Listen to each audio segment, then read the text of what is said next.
Hello. Hi. How's it going? What's cracking? Right now I'm just sitting here. It's me and my fat cat, Meow Meow, sitting here chilling. Chilling like villains. About to be ready to start our second podcast. Are you ready for episode 2? And yes, you may be wondering, did I really change my jacket, change my hair, just so I can make this episode? Because yes. The answer is yes, I did. Didn't want you guys to see me in the same outfit for the next episode, because I promised you 3 episodes, and I'm going to get you 3 episodes. Mama's right here. If y'all want to say hello to my old lady. If y'all want to guess what her age is, she's 14. My old lady. But she just loves to be around me. So you'll see her from time to time in my videos. She kind of comes back and forth and sits and jumps around me and anything else and everything else. But anyways, let's get to our episode. Episode is called... Why can't I find the name of it? Are you serious right now? Oh! Hear me out. Being chill is ruining your standards. Okay. Well, I just want to know, when did being chill become the thing? I mean, okay, I feel like you can take the word chill in different ways. Now, like if you ask Gen Z, towards a millennial, towards the, there's like a new generation, I think it's called it's like Generation Alpha or something like that. I think something, I don't know, I could be wrong. But for some reason, apparently, being the girl that doesn't ask for much is like the new thing. I don't really know how to feel about that though, because I feel like there's like 2 or 3 different ways of seeing that. Like you could be that female that like maybe just likes everything or just like doesn't really genuinely care. You could be that female that just super indecisive and you just don't know which one to pick. Or you could be that female who is, I know what I want it this way, and I want it right now. But I don't really know how to feel about all 3. I do feel like people, when they say, oh yeah, I'm so chill, I don't care, I'm low maintenance, I do feel like that could be taken different ways. Because I know for myself, I say that too, but I genuinely am just a very low maintenance kind of person. It just really depends on the situation, I guess. But also too, I feel like when you're in a relationship and that's how things start off, do men take that as a red flag? Or is this something that's considered a good thing? I don't know. This is something that's kind of goes back and forth with me, because I don't really know how you would even, I don't know, this is something I wish that I had a guest speaker on, or not even a guest speaker, but someone to come on and give me their view too, because everybody can view it in a different way. But I know for a fact, there's been times where I've said that and meant it, but then there's also been times where I've said it because I just don't want to be a bother. And I don't know if anybody else has done that before, but I know for a fact that I have. So, I don't know, it's just, there's so many things that could be going in your head. I don't know. I'm trying to think of a situation where I had to do that. Let's see. Because, back in the day when you used to date and stuff like that, there might have been times where you acted a certain type of way because you just were shy and you didn't want them to know that how you were feeling deep down. Or there might have been a situation where you were having a conversation with them and you generally just felt that way. I know for a fact myself, with me and my relationship, I just generally love a lot of things. It's very hard for me to find things that I don't want to do. And if I don't want to do it, I'm usually pretty vocal about it. So it's like kind of crazy to me, but I know back in the day, I remember going on like one of my first dates. And I guess you could say I was later than everybody else. I was like the last of the crop to like, I don't even think that's the right word to say, but like the last of the group of my friend groups to even like go on a date or, whatever that words you want to use. And I was 18 and I had just graduated from high school. And I went on this date with this guy and he took me to do putt-putt golf or mini golf, whatever you want to call it. And I remember I was so shy and he was just like asking me all these questions. And I know for a fact, like back then, like I just wanted to do whatever I could to not come off like I was being... Alright, so what we were talking about is being chill. I know for a fact, I try not to be a clinky person, but sometimes, things happen. It is what it is. But I know for a fact, like for instance, I'm like the worst texter. Always have been and always will be. But when it comes to texting, if I'm texting somebody and I'm like asking like, hey, how's it going? And it's like someone that I'm interested in or I'm with. Well, if I'm with them, I'm just going to be texting them randomly whenever. And like, if I'm like, it's just like a weird time, Like, I don't even know. Anyways, we're just going to skip this part too, because not happening. All right, part 2. Call it out.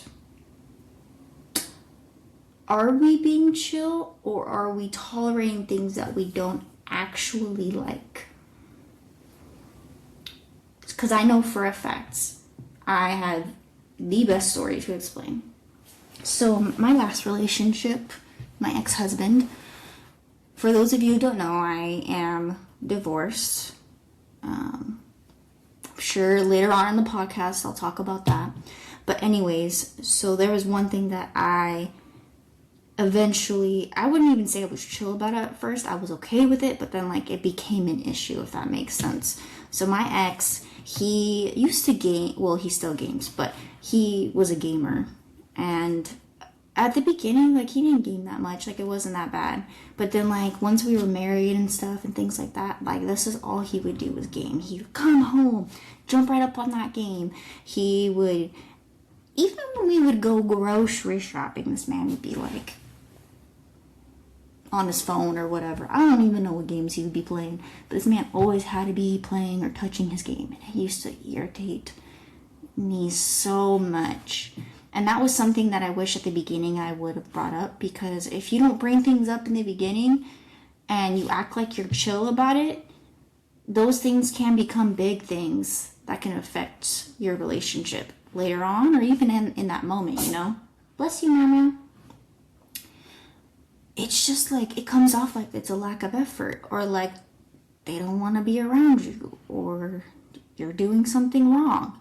So then it's just like, we start making up these things in our mind that's just no bueno, like,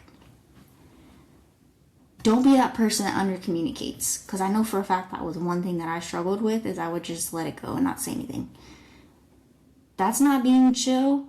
That's causing problems in your relationship, where you're now under communicating, and communication is key in a relationship.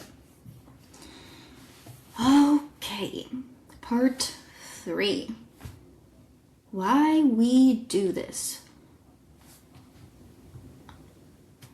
I think I had the biggest issue with this too, because in high school you had all these like little relationships and things like that. Well, I know for me, I was definitely always the one that had like little crushes here and there. I didn't really date much in high school, but I remember I used to get told, guys used to be like, oh yeah, she's too quiet, or oh, she's too this.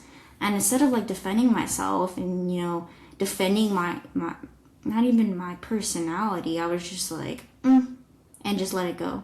You're never gonna have a successful relationship or a situation with anyone if you're not like speaking out for yourself, And there's nothing wrong with being quiet, there's nothing wrong with being a certain type of way, But also, too, if we're not vocal about it, how are they supposed to know also? You know, like, but you always sit there in the back of your head and you're like, why am I like this? And I know for years and years and years, I used to sit there in the back of my head and I'm like, why did I do that for so long? But then a part of me was like, maybe it was just a sign that it wasn't supposed to work out. So for the longest time, I would shrink myself down because I didn't want to be rejected. But hear me out. If us asking for clarity pulls somebody away, are they meant to be in our life? No, it just wasn't meant to be, you know? I feel like if someone really wanted to be with you, they would try to make it work, you know?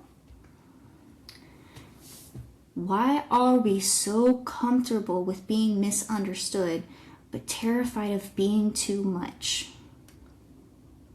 This is something I ask myself all the time. But we're not too much. Part 4. Consequences. This is a part that I feel most people don't talk about. I have heard this quite a few times, but I don't know. I wish that like I had somebody sitting right next to me that I could ask this, but just something to think about, you know, like overthinking everything, rereading messages, you know, wondering where you stand with that person. But because you were deemed as being so chill, they think that you just, I don't know, I feel like it comes off like they don't care. But at the same time, too, you know you care. It's just like you're not thinking about yourself and your happiness, you know? Like, I don't know. Definitely a food for thought. But definitely share your confessions, you know? Post what you think or how you feel about this, you know? But being chill doesn't mean you don't care. It means you're secure and not silent. You can still have expectations and still be considered easygoing. You can still be calm and still speak up for yourself. Standards don't make you hard to love, they make you harder to play with. And if you and that person are meant to be, they won't be scared of your expectations, they'll meet them. So, hear me out. Maybe being chill isn't the flex we thought it was. Maybe knowing what you want and not settling. And if this hit a little too close, just know you're not the only one. Alright guys, that's the end of episode 2.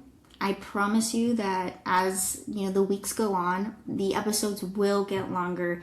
Things will get juicier. More stuff will be spilled out, just getting my foot in the door, getting my hand. I'm pretty sure you guys know what I mean. But yeah, keep listening in. Definitely reach out if you guys have any ideas or things you want to talk about. You want to come on and have a little conversation with me or be a speaker. But just, yeah. Thank you for coming on and hearing me out. Talk to you later.